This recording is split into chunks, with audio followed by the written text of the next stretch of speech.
Hello అండి. లంచ్‌కి ఆదిలాబాద్ దగ్గర సంతోషి ధాబాలో ఆగామండి. పన్నీర్ బటర్ మసాలా, నాన్ అని తినేసాము. అండ్ నైట్ వచ్చి నాగపూర్ దాటాక ఆగామండి. ఎగ్ బుర్జీ, దాల్ అండ్ అలాగే రోటీస్ తిన్నాము. ఈ ట్రావెలింగ్ మొత్తం కూడా మేము చాలా లైట్ ఫుడ్ ప్రిఫర్ చేసాము. అండ్ రైస్ ఐటెమ్స్ అయితే చాలా తక్కువ తిన్నామండి. మాకు ముందే తెలుసు కాబట్టి మొత్తం ట్రావెలింగ్‌లోనే ఉంటాము అని చాలా కంఫర్టబుల్ డ్రెసెస్ అనేది ప్రిఫర్ చేసాము. పిల్లలకి కూడా నైట్ డ్రెసెసే వేసుకోమని చెప్పాను.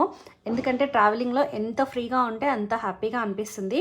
మిడ్‌నైట్ అనుకోకుండా చాలా వర్షం పడుతూ ఉండిందండి. మేము ఇద్దరం డ్రైవ్ చేస్తూ ఉంటాం కాబట్టి ఒకరు పడుకున్నప్పుడు ఇంకొకరం డ్రైవ్ చేస్తూ ఉంటామండి. అందుకని మేము మధ్యలో ఎక్కడా కూడా స్టే చేయాలి అనుకోలేదు. డైరెక్ట్ ఆగ్రా వెళ్ళాలి అనుకున్నాము. కానీ మధ్యలో నాగపూర్ కానీ, ఝాన్సీలో కానీ మనం స్టే చేయొచ్చు.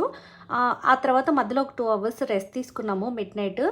మేము నెక్స్ట్ డే అంటే 24 అవర్స్ పట్టాల్సింది. సండే మార్నింగ్ 10:00 స్టార్ట్ అయింది. Next day 3:00 Monday 3:00 Agra reach అయ్యామండి.